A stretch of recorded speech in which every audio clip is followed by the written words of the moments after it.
They say family is supposed to be your safe place. But the day my own grandson burned me, I learned that sometimes the fire doesn't come from strangers. It comes from your own blood. I can still feel the sting of boiling water on my arms, the smell of scorched skin mixing with the Sunday roast. I remember his laugh, the cruel kind that doesn't belong on a child's face. And I remember the silence that followed. No one rushed to help. Not my daughter, not her husband, not even the neighbors who must have heard me scream. That's when something inside me broke and something else woke up. My name is Tom Walker. I'm 73 years old, retired carpenter. And until that day, I thought I'd done everything right. I built my house with my own hands, raised my daughter alone after her mother passed, paid for her college, her wedding, even her first house. All I ever wanted was to be needed. I didn't expect gratitude, just a chair at the table, a voice in the room. But lately, my daughter Emma and her husband Mark had started treating me like an old appliance, still working but outdated. "You should rest, Dad," Emma would say whenever I tried to help. Translation, stay out of sight. Mark wasn't any better, always with that tone, the one people use when they speak to toddlers or dogs. "Careful, Tom, you'll hurt yourself." "I can carry that, Tom. You're not young anymore." And their son, my grandson Luke, had learned well from them. He used to adore me. We'd build birdhouses together, fish in the creek, sneak cookies before dinner. But now, at 15, he rolled his eyes whenever I spoke. The only time he noticed me was when he wanted something. "Grandpa, give me your phone. Mine's dead." "Grandpa, move. You're in the light." "Grandpa, why do you always smell like sawdust?" That Sunday started like any other. I was in the kitchen, cooking roast chicken for the family. My hands shook a little, arthritis, but I still took pride in doing something useful. Luke and his friends were in the living room, playing video games, shouting at each other like wild animals. Emma was scrolling on her phone, Mark watching the game. At one point, I heard Luke shout, "You ruined it again, old man." I turned, confused. "What?" He smirked. "Nothing. I'm just saying, you ruin everything you touch." The boys laughed. Emma said nothing. She didn't even look up from her phone. Something inside me went cold. Still, I smiled, trying to hide how much it stung. "Dinner's almost ready," I said. "Great," Luke replied. "As long as it's not like last time. You burned the gravy, remember?" I didn't answer. I turned back to the stove, poured boiling water into the pot for potatoes. My hands were trembling, more from anger than age. That's when it happened. Luke came up behind me, pretending to grab something from the counter. "Careful," I said softly. "That pot's hot." "I know," he muttered, and then, without warning, his elbow accidentally hit the handle. The pot tipped. The boiling water splashed across my forearm and chest. I screamed, a raw animal sound I didn't know I could make. The pain was blinding. I stumbled back, knocking over a chair. The boys laughed. Emma gasped, but didn't move. Mark just stared. "Luke!" I shouted through the pain. "What the hell?" "It was an accident," he snapped, stepping back, face pale but defiant. "Don't freak out." "Call an ambulance," I yelled. Emma hesitated. "Dad, it's just a splash. Maybe put cold water on it." My skin was blistering before her eyes. "Call an ambulance, Emma." Mark sighed. "He's right. Call someone." The drive to the hospital felt like a century. They bandaged my arm, gave me morphine, asked questions I could barely answer. "How did this happen?" "My grandson knocked over a pot." "Accident?" I hesitated. "Yes, accident." I didn't even know why I said it. Maybe habit, maybe shame. When we got home that night, no one spoke. Luke disappeared upstairs. Emma kept repeating, "He didn't mean it, Dad. You know how boys are." I looked at her, my daughter, my blood, and for the first time, I didn't recognize her. "No," I said quietly. "I don't know how boys are. I only know how decent people behave." She bit her lip, but didn't reply. Mark patted my shoulder. "Let's not make this bigger than it is." Bigger than it is? My arm was wrapped like a mummy, my skin throbbing beneath gauze. The house smelled of disinfectant instead of dinner. That night, lying in bed, I stared at the ceiling fan, turning slow circles above me. The pain wasn't just in my arm. It was everywhere, in every corner of that house I'd built. every memory I'd shared with people who now treated me like a burden. By midnight, I'd made my decision. I wasn't going to beg for respect anymore. I wasn't going to live in a house where my existence was an inconvenience. I got up, went to my old workshop in the backyard. The smell of cedar and oil felt like home. I sat at my workbench, turned on the small lamp, and opened the bottom drawer. Inside were three things: my house deed, my savings documents, and a sealed envelope marked Walker Family Trust. Emma didn't know I'd built more than furniture over the years. She didn't know the land I owned stretched far beyond this little house. She didn't know that the old man who ate but didn't help had quietly built a fortune from decades of craftsmanship, investments, and patience. I ran my bandaged hand over the deed. "You wanted me out, didn't you?" I whispered to the empty room. "You're about to get your wish." I closed the drawer and looked around at my tools. Every chisel, every saw, every nail. A lifetime of work. By dawn, I had a plan. And if they thought the burn on my arm hurt, they were about to learn what real pain felt like. The sun came up red that morning. The kind of red that feels like a warning. The house was quiet, too quiet, except for the faint ticking of the kitchen clock and the ache in my arm that pulsed with every second. I sat there at the table, drinking coffee I couldn't taste, staring at the steam that curled up, like ghosts of all the words I hadn't said. Emma came downstairs first, hair in a messy bun, face pale. "Morning, Dad," she muttered, eyes avoiding mine.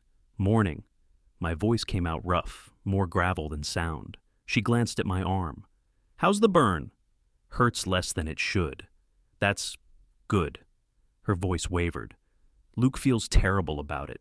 I laughed, short and sharp. "Does he?" "He said it was an accident. You know how clumsy is tripping over a rug, Emma, not swinging your arm into a pot of boiling water while looking me straight in the eye." Her face hardened. "You're exaggerating." I stared at her until she looked away. "You watch me burn, and you still think I'm exaggerating?" She opened her mouth, then closed it again. I could see the guilt flicker, then vanish behind that practiced wall of denial. "You've been under a lot of stress," she said softly. "Maybe—" "Don't," I interrupted. "Don't you dare blame this on my mind or my age. I remember exactly what happened." Mark came in then, fixing his tie like he was the star of a morning show. "Can we not start the day with drama?" he said, pouring himself coffee. "Drama?" I repeated. "I was scalded in my own kitchen, Mark. I think that earns me a bit of conversation." He sighed. "We've already apologized. What more do you want?" I looked at him long and hard. To not live in a house where apologies mean nothing. He turned away. "Maybe you should take a few days, Tom. Go to your brother's place or something. Get some rest." There it was, the invitation to vanish. I nodded slowly. "You're right," I said. "Maybe I should." Luke came down last, dragging his feet, headphones around his neck. When he saw me, he stopped. "Morning, Grandpa?" he mumbled. I said nothing. He shifted, uncomfortable. "Did Mom tell you? I'm sorry about yesterday." I watched his eyes, not a trace of sincerity. The same smirk threatened to return. "You ever work with wood, Luke?" I asked suddenly. He frowned. "What?" "Wood," I said. "Carpentry? Building something with your hands?" He shrugged. "No. Why would I?" "Exactly," I said quietly. "Why would you?" He blinked, confused, then muttered something under his breath and left the room. Emma sighed. "Please, Dad. Let's not make this worse." I stood up. Worse already happened. By afternoon, I was in my truck, driving toward the town office. The air smelled like dust and freedom. My hands ached on the wheel, but I didn't care. For the first time in months, my head felt clear. At the clerk's desk, I asked for the property transfer forms. The young woman behind the counter looked surprised. "You selling your home, sir?" "Not just the home," I said, "the land, all of it." By evening, the sign was up. For sale. Private listing. That night, I sat in the backyard, listening to the wind move through the old oak tree Emma used to climb as a kid. Funny how time changes things.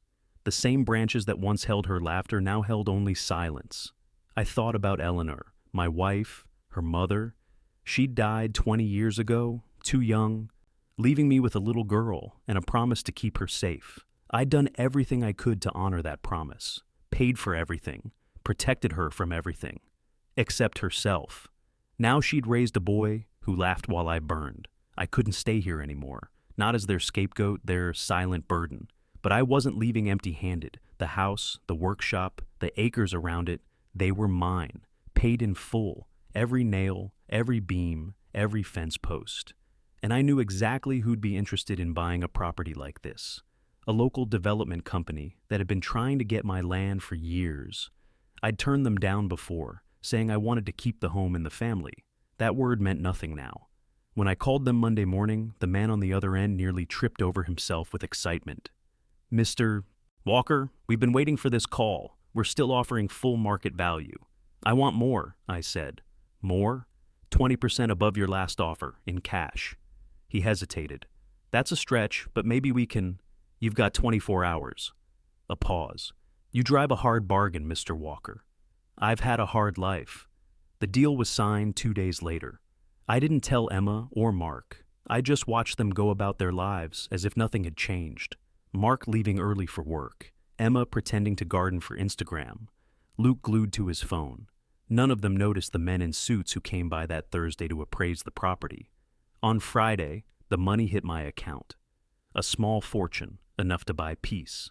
I packed a single suitcase, my old photo albums, and Eleanor's wedding ring. I left the rest, the furniture, the cars, even my tools. Let them have the shell. Saturday morning, I slipped the envelope under Emma's door. Inside was a letter, the house keys, and the deed transfer confirmation. When they woke up, I was gone. By the time they read the letter, I was already halfway across the county, the rearview mirror showing my house shrinking into a dot. But the letter, they'd remember that. It started simple. "Emma, you once told me I was just an old man eating your food and wasting space. Consider this my way of making room. The house you're standing in isn't yours anymore. It belongs to a new owner who takes possession on Monday. You'll have the weekend to pack. Don't worry, the buyers are kind people. They'll probably even let you rent it for a while, if you can afford it. Take care of Luke. He'll need to learn soon that actions have consequences." You might start by telling him how it feels to lose everything you took for granted. Your father, Tom Walker. I imagined her face when she read it. Shock, then disbelief, then that flicker of realization that maybe she'd gone too far. I parked my truck on a hill overlooking the valley, the sun setting behind the ridge. The orange light hit the windshield, and for the first time in a long while, I smiled. The world below me was quiet, peaceful. I wasn't angry anymore, just free. But as the night settled, my phone buzzed. A message from Emma. "Dad, what did you do?" I stared at the screen for a long moment, then typed back, "Exactly what you taught me. I stopped being the fool who stays." And I turned the phone off. But that wasn't the end of it. Not yet. Because a week later, they found me, and what I saw in their eyes wasn't anger. It was fear. They showed up on a Wednesday morning just as the mist was lifting off the hills. I was sitting on the porch of the little cabin I'd rented by the lake, an old fisherman's shack I'd helped rebuild years ago for a friend. The coffee was still hot in my mug when I saw Emma's car bouncing up the gravel road, Mark's SUV right behind it. Dust trailed them like ghosts. For a moment, I thought about hiding inside, pretending I wasn't home. But no, I'd had enough of silence. Let them come. Emma got out first. No makeup, eyes red, hair tied up like she hadn't slept in days. Mark followed, tight-jawed, trying to look in control. Luke sat in the back seat, staring out the window, not moving. "Dad!" Emma shouted before her feet even hit the ground. "What have you done?" I didn't answer right away. I just sipped my coffee and watched them climb the porch steps. "You sold the house?" she demanded, "without even telling us?" I met her eyes. "Correction, my house. And yes." Her voice trembled. "We had everything there, our things, our lives, Luke's school." "Then you should have thought about that before you made my life unbearable," I said quietly. Mark stepped forward. "You can't just do that. We lived there." "You stayed there," I corrected. "Living requires more than breathing inside someone else's walls." He ran a hand through his hair, trying to keep calm. "Tom, come on, be reasonable. We were family." I leaned back in my chair. Were? Emma looked like she might cry, and for a moment, something inside me wavered. But then I saw Luke in the car, slumped down, scrolling on his phone like none of this mattered, and all my sympathy vanished. You think this is about revenge, I said. It's not. It's about peace, something you can't buy with apologies or pity. Emma's voice broke. We didn't mean to hurt you. Luke didn't. He poured boiling water on me, Emma, I snapped. And you stood there. That silenced her. She looked down at her shoes. I've been burned before, I said. In the army, in the shop, by strangers, but that... I pointed to the scars on my arm. That was the first time it came from someone who was supposed to love me. Mark rubbed his forehead. Okay, fine. We made mistakes, but you can't just leave us homeless. You're not homeless, I said. You're just without me. There's a difference. He muttered something under his breath about senile old men, but I ignored it. Emma's eyes filled again. Where are we supposed to go? You're adults, I said softly. You'll figure it out. Like I did when you left me alone after Mom died. She flinched. That's not fair. Neither is life. They stood there, helpless, and for a moment I almost reached out. Almost. But then Emma turned toward Mark, whispering something. I heard the word money, and that's when I realized why they'd really come.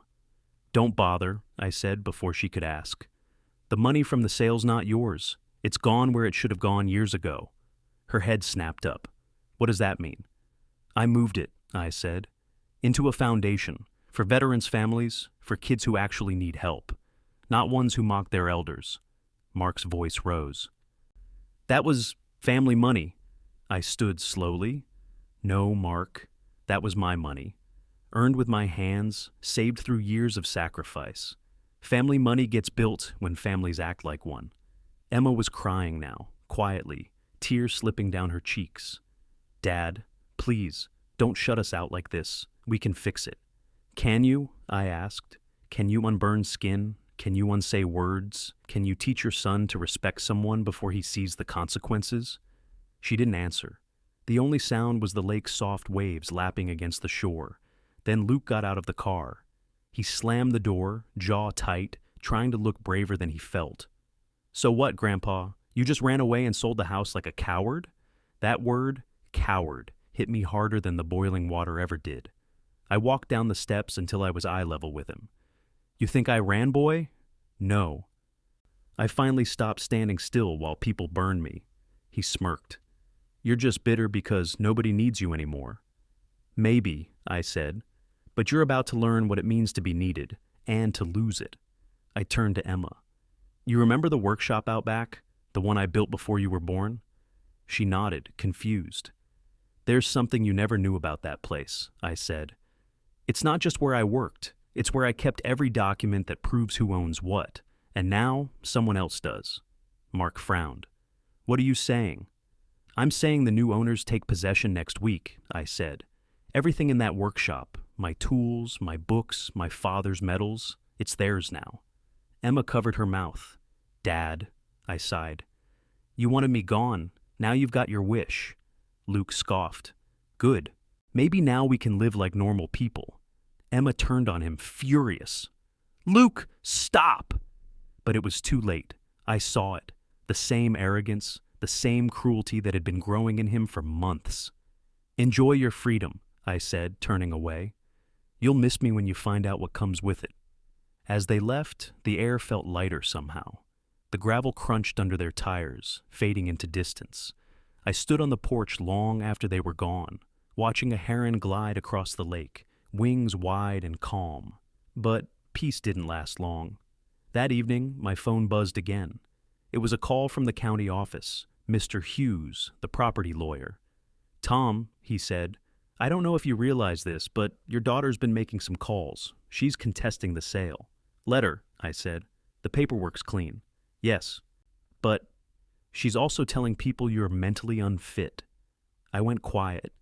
She's claiming you've been showing signs of confusion, that maybe the transaction should be frozen pending evaluation. For a moment, I just stared at the lake, the reflection of the sunset trembling on the surface. She really said that? I'm afraid so. The burn on my arm throbbed again, dull and deep. So that was her next move. She'd tried guilt. She'd tried begging. Now she was trying betrayal. I thanked Hughes, hung up, and sat in the dark for a long time. The night insects hummed, the air cool and sharp. Then I whispered to the wind, "All right, Emma, you want a war? You'll get one." Because what she didn't know, what none of them knew, was that I'd already prepared for this. And the next letter I sent wouldn't be about leaving. It would be about taking back everything they thought they could steal. The night I got that call, something in me hardened, quietly, like wood left too long in the sun. I'd thought the burn on my arm was the worst pain I'd feel this year. I was wrong. Betrayal cuts deeper than fire. By morning, I was ready. Years of building houses, fixing roofs, and keeping my records neat had given me one advantage over people like Emma and Mark. I was organized. Everything I owned, deeds, savings, insurance, even my will, was in order. And every paper had a copy, sitting safely in the one place they'd never think to look. At my friend Walter's hardware shop. Walter had been my neighbor for 40 years, the kind of man who knew when to talk and when to keep quiet. When I walked in that morning, he looked up from behind the counter, coffee in one hand, ledger in the other. "You've got that storm in your eyes look again, Tom," he said. "Something happened?" I smiled grimly. "You could say that." He didn't ask more. That's what I liked about Walter. I went straight to the back room, where my old toolbox sat under a tarp. Inside was a small fireproof case. I'd left it with him months ago, just in case. I opened it, checked the contents, copies of the sale agreement, my doctor's statement of mental competency, notarized proof of full ownership at the time of sale, and one more envelope labeled, "In the event of false claims." That last one was special. I'd had my attorney, Mr. Hughes, prepare it after my hospital stay, back when I first realized family could turn cruel. It contained a signed statement detailing everything that had happened in the months before the sale, including Luke's accident, a simple insurance policy sealed in truth. "Still trusting paper more than people?" Walter asked, watching me. "Paper doesn't lie," I said. "People do when it suits them." He nodded slowly. "You gonna tell Emma what you've got?" I shook my head. "No, I'm gonna let her find out the way I did. Too late." That afternoon, I called Mr. Hughes back. "She's pushing hard, Tom," he said.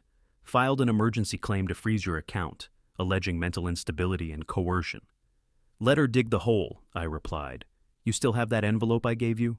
"I do." "Open it." There was a pause. Then I heard papers rustling. Silence followed, long and heavy. "Well," Hughes finally said, "this changes everything." It wasn't just documentation. It was evidence, photos of my burns from the hospital, the doctor's report confirming the incident, a timeline of every transaction I'd made since then, all of it written down while the wounds were still fresh, while the truth was undeniable. "Send copies to the court," I said. "You sure you want to go that route? It'll get ugly." I looked out the cabin window at the reflection of the lake, still calm, undisturbed. "It's already ugly. I'm just turning on the light." 2 days later, the phone calls started. First, from Mark. "Tom, we need to talk." "About what?" "This lawsuit. Emma didn't mean for it to go this far." I chuckled.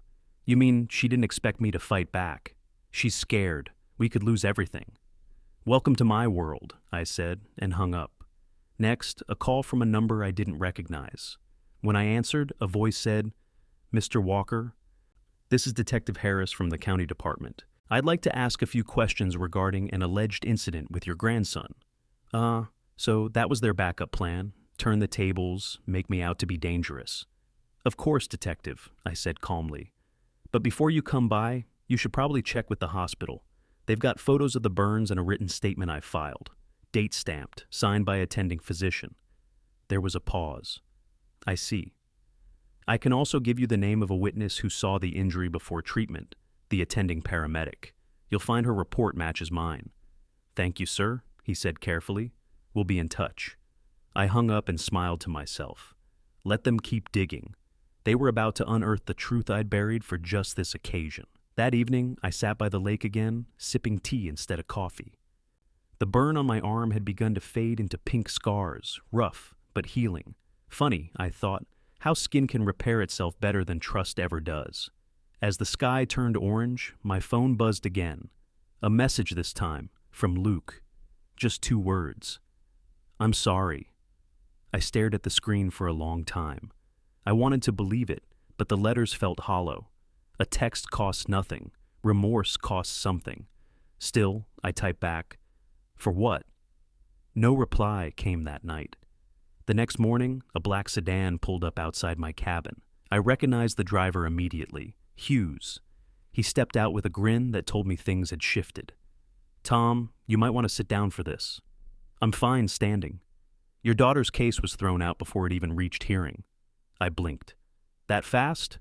She overplayed her hand. The judge reviewed your medical documentation and the signed timeline. Her claim didn't survive the first round. I exhaled slowly. So it's done. Legally, yes, but she's angry. She's saying you betrayed her. I looked out across the lake again. The morning light made the water shine like glass. She'll realize one day that I just stopped letting her betray me first. He nodded, but his tone softened. What will you do now? I'll live, I said. Maybe for myself this time. That night, I got one more message from Emma. It wasn't long, but it hit harder than I expected. Dad, I don't understand why you do this to us. I was angry, yes, but I never thought you'd cut us out completely. You've turned into someone I don't recognize. I hope you're happy. I stared at it for a long time, thumb hovering over the keyboard. Finally, I typed, You say you don't recognize me. That's because for the first time, I'm not the version you can control. Don't confuse self-respect with cruelty. Take care of Luke. Maybe he'll learn what you still haven't. I hit send and turned off the phone again. The silence that followed wasn't empty. It was full, like finally breathing after being underwater for years. I thought it was over then, that the fire in my life had finally burned itself out. But 2 weeks later, when a familiar voice called my name at the general store, weak, trembling, and young, I realized the story wasn't finished. Grandpa, Luke said quietly, I need help. And for the first time in months, I felt my heart ache again. Not from anger, but from something far heavier. He looked different, smaller somehow, like someone had taken all that teenage swagger and wrung it out of him. His hoodie hung loose. His eyes rimmed with sleepless shadows. The last time I'd seen Luke, he'd been smirking through the car window as they drove away. Now, he stood in front of me at the general store, pale and shaking, like he'd seen something that finally scared him. Grandpa, he said again, voice cracking, can we talk? For a moment, I said nothing. I just studied him. The hands stuffed in his pockets, the trembling lip, the boy who'd once laughed as boiling water spilled over my arm. I'd spent nights imagining what I'd say if this day ever came. None of the words that came to mind sounded right now. Finally, I nodded toward the bench outside. Sit. He dropped onto it like his legs couldn't hold him anymore. I sat beside him, slow and careful. The October air was cool, smelling of wood smoke and apples. After a long silence, he said, Mom's mad at me.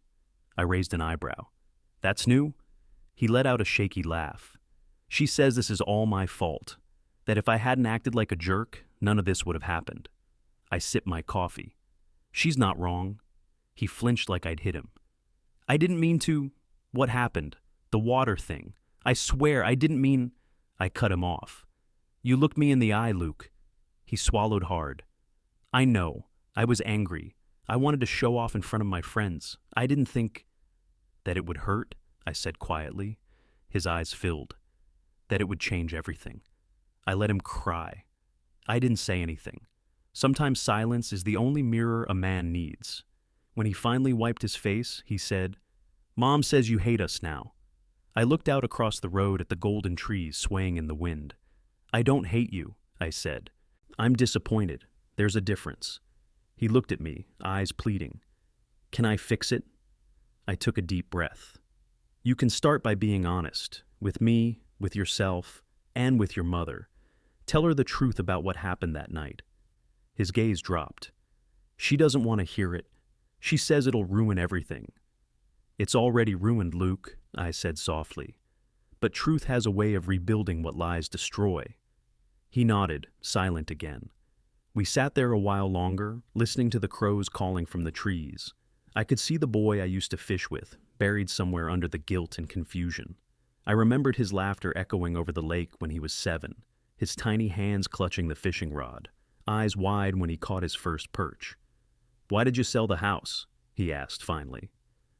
"Because it stopped being a home," I said. "A house is just wood and walls. A home is respect. Once that's gone, you're just living in a pile of regrets." He looked down at his sneakers. "Mom says you did it to punish her." "I did it to free her," I said, "and maybe myself too." He didn't answer. When he stood, I saw his shoulders straighten, just a little. He looked older than 15 now, tired in a way kids shouldn't be. "Where are you staying?" I asked. He hesitated. "We're in some rental. It's small. Mom and Mark fight a lot. She cries a lot too." "And you?" "I don't know," he said. "I stay out late. It's easier." I studied him. The boy's arrogance had melted away, but what replaced it wasn't peace. It was emptiness. "Luke," I said quietly, "you think your mother's angry because you hurt me. She's not. She's angry because deep down she knows she helped you become the kind of person who could." He blinked at me, tears threatening again. "I just want you to come home." I sighed. "There's no home left, son. Not the way it was." "Then let me stay here," he said suddenly. "I can help you fix the cabin. I'll work, I shook my head. "You can visit, but you can't hide from what you broke. Go home. Face it. Be better." He bit his lip. "Will you ever forgive me?" "Forgiveness isn't a door, Luke," I said. "It's a path, and you're at the start of it." He nodded, silent again, and walked toward the road. Before he reached the car, he turned. "Grandpa?" "Yes?" "I didn't just come to say sorry. I came to warn you." I frowned. "About what?" "Mom's really mad. She said she's going to make you regret everything. She's talking to some lawyer again. Mark said something about getting the police involved." The wind picked up, scattering leaves across the gravel. "Thank you for telling me," I said quietly. He looked at me, eyes wide with worry. "I don't want her to hurt you again." I managed a faint smile. "She won't. Not this time." He left, and I stood there long after his car disappeared down the road. The peace I'd built in this cabin felt fragile now, like the calm before another storm. That night, as I sat at my table, a thought came to me, one I'd been avoiding. If Emma was willing to lie to the courts, she was desperate. Desperate people make dangerous choices. I opened my drawer and pulled out the small metal box that had saved me before. Letters, receipts, proof. I placed it in a burlap bag, then added something else, an old flash drive containing a backup of everything. If Emma wanted a war, she was about to realize I'd built more than birdhouses in that workshop. I had kept records, every payment I'd made for her, every loan I'd co-signed, every favor I'd given. And now I had the leverage to make her stop. The next morning, I drove into town, straight to the office of a man I'd sworn I'd never see again, Sheriff Dan Miller. We'd served together 30 years ago, before life took us down different roads. He took one look at me and said, "Tom Walker, didn't think I'd see you unless someone died." I smiled faintly. Maybe something did. I told him everything, brief, direct, without bitterness. The burns, the sale, the threats. Emma's new attempts to ruin me. He didn't interrupt once. When I finished, he leaned back in his chair, whistled low, and said, "You got proof of all this?" "Every word," I said, tapping the bag beside me. "Then don't worry," he said. "If she tries anything stupid, I'll make sure she's the one answering questions." I stood to leave. "Dan," I said, pausing at the door, "do me a favor. If she does call, don't go easy on her just because she's my blood." He nodded. "Blood's not a free pass, Tom. You taught me that in '89. That evening, I sat on the porch again, watching the sky turn violet. The lake was calm, mirror still. My arm didn't hurt anymore, not physically at least. But the ache inside, that stayed. Then my phone buzzed, an unknown number. I answered. Tom Walker. The voice on the other end made my stomach drop. "Mr. Walker, this is Dr. Kelly from County Hospital. We have your grandson here. There's been an accident." For a second, I couldn't breathe. What happened? A car crash, she said gently. He's stable but unconscious. We thought you should know. Your daughter listed you as the emergency contact. The world tilted. The lake, the trees, the porch, everything blurred. I whispered, "I'll be there within the hour." And as I grabbed my keys, my heart pounded with something I hadn't felt in years. Fear, sharp and real. Because even after everything, even after the burns and the lies and the betrayal, he was still my grandson.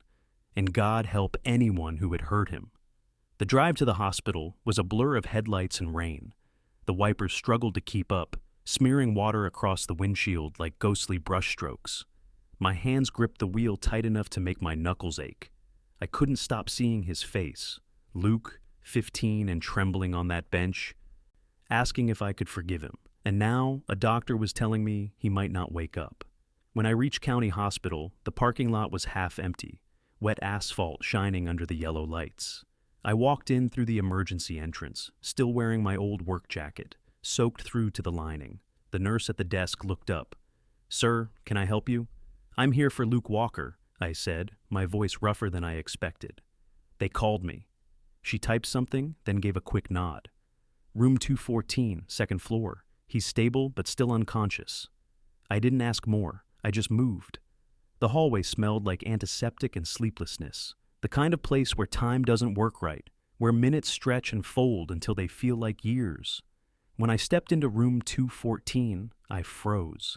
Emma was there. She sat by his bed, her head bowed, her fingers wrapped around Luke's limp hand. Her hair was messy, eyes swollen, face pale as paper. For a moment, she didn't even notice me. Then she looked up, and every ounce of anger I'd been carrying for months crashed against the sight of her tears. "Dad," she whispered, standing slowly. "You came." I nodded. "They called me." She swallowed hard.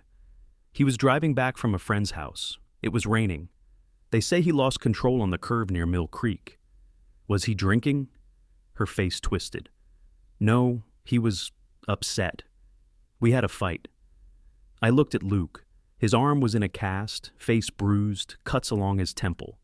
Machines beeped softly beside him. His chest rose and fell, steady but fragile. Something in me broke open. I moved to the bed, touched his hair gently, the way I used to when he was little. "Hey, kid," I whispered. "You rest now. You've done enough fighting." Emma stepped closer. "He kept saying he wanted to talk to you again. Said he needed to tell you something." I looked up. "What kind of something?" Her eyes filled. "He wanted to make things right." Silence settled between us, thick, heavy, but not the same kind that used to hang in that house. This one felt real. I took a deep breath. "Emma," I said quietly, "you shouldn't have lied to the court." She looked down, ashamed. "I know. I panicked. I was angry and stupid and scared. I thought if I fought hard enough, I could fix what I broke. But all I did was break more." Her voice cracked. "When I saw him lying there, I realized what I'd done. You were right about everything." I shook my head. "No, I was right about one thing. You stopped listening, but so did I. I wanted you to feel what I felt. And I forgot that vengeance never heals anyone." She sobbed quietly, shoulders trembling. For the first time in years, I reached out and put a hand on her arm. She didn't pull away. "Dad, I don't know how to fix this," she whispered. "Start by being honest," I said. "With him, with yourself, with everyone." She nodded, tears spilling freely now. "I'm sorry for everything I said, for what Luke did, for letting it go so far." "I know," I said, "and someday, maybe I'll forgive you completely. But not today. Today's about him." We stood there for a long time, the two of us, watching the boy who'd once been the bridge between us lying silent under white sheets. Then, suddenly, he moved, just a twitch at first, fingers curling slightly, eyes flickering beneath the lids. Emma gasped. "Luke," she said, leaning forward. "Sweetheart?" His eyes opened slowly, unfocused at first, then clearer. "Mom?" His voice was weak. She burst into tears. "I'm here, baby. I'm right here." He looked past her, saw me, and for a moment, confusion crossed his face. Then, recognition. "Grandpa?" I stepped closer, forcing a smile. "Hey there, soldier. Scared us half to death." He tried to grin, but it hurt. "Sorry." "Don't apologize. Just focus on healing." The nurse came in, checking monitors, smiling faintly. "He's lucky," she said. "If that guardrail hadn't held, it would have been much worse." Lucky? I almost laughed. The same word I'd used so many times about surviving worse things. Maybe luck wasn't about what you got. It was about what you still had left. When the nurse left, Luke turned to me again. I wanted to say, "Thank you for not giving up on me." I nodded, throat too tight for words. "And I told Mom the truth," he whispered, "about what I did that night. She cried a lot. I think she finally believed me." Emma covered her mouth, sobbing again. I just squeezed his hand gently. "You did good, kid. Real good." He closed his eyes, exhausted but peaceful. The machines kept their steady rhythm. Hours later, when Emma stepped out to call Mark, I stayed behind. I sat by Luke's bed, listening to the soft hum of the room. "Eleanor," I whispered under my breath, talking to my late wife the way I sometimes did when no one was around. "You'd be proud. They're finally learning." The wind rattled the window, gentle and tired. A week passed. Luke got stronger each day. The bruises faded, the cast itched, the smiles came easier. Emma visited every morning, quieter now. Humbler.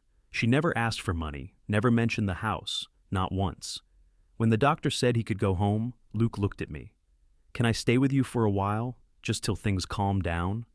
I hesitated. Old wounds whispered warnings, but looking at his hopeful face, I couldn't say no. "You can," I said, "but you'll earn your keep. Chopping wood, fixing things, early mornings." He grinned faintly. "Yes, sir." That night, as we drove back to the cabin, I caught Emma watching us from the hospital entrance. She gave a small nod. No words, just understanding. Weeks later, life found a rhythm again. Luke helped me sand the porch, learned how to sharpen tools, even started drawing plans for his own birdhouse. Sometimes he'd talk about his mistakes. Other times, we just worked in silence. Both kinds of days were good. One evening, as the sun melted into the lake, he said quietly, "Grandpa, are we okay now?" I thought for a moment. "We're on the way," I said. "That's better than okay." He smiled, and I saw a flicker of the boy I used to know. The wind shifted, carrying the scent of pine and distant rain. I looked at the horizon, the orange sky fading into blue, and felt something I hadn't felt in a long, long time. Peace that didn't need revenge to exist. I reached over, ruffled his hair, and said softly, "You know, Luke, when you burned me, I thought that was the end of everything. But maybe it was just the fire we needed to start over." He looked at me, puzzled. "That sounds kinda deep, Grandpa." I chuckled. "Pain usually is." He laughed, and the sound carried across the water like forgiveness itself. And for the first time since the day my skin blistered and my heart cracked open, I knew. The fire was out. But its light would stay with me forever.